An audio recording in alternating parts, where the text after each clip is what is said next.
আমরা সবাই ও কই যায় রে নয়ন ব তুই আমার সাথে যাবি আর কোন মায়ের পুত যদি তোর আজকে আমার হাতের থেকে ছুটে বের করে তো নতুন করে জন্ম নিব আমি কেন তুই জানাস না মানে আবার কথা বলস মিথ্যু না সে আমাকে জনগণ না কিসে সে হাফেজ সে জনগণের সামনে আমার জনগণের সামনে সে আমার বাড়িতে আমার দেশে অপমান করিয়া সে বাইকে আইছে বলে আইছে আজকে আমি চোর পাইছি আপনি চোরের সাপোর্ট দিয়ে দিবেন মানে না সাপোর্ট দিবে না তাহলে আপনি কি সে হাফেজ কোথায় হয়েছে জিগা বলুক আমারে না হাফেজ আমাদের মাদ্রাসায় হয়েছে কোথায় হাফেজ হয়েছে কেশকুড়িপাড়া রেলওয়ে কলোনি হ্যাঁ তা মালানা কোথায় হয়েছে মালানা কোথায় হয়েছে এটা তাফসীর কোথায় পড়ছে সে কোথায় মিরপুরে কোথায় তাফসীর পড়ছস তুই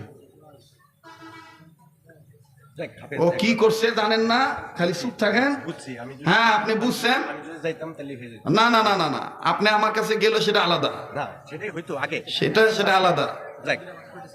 যাক হুজুর আমি এই সমস্ত বাচ্চা পোলাপানদেরকে আপনারা যদি সাপোর্ট দেন তাহলে জাতি ধ্বংস হবে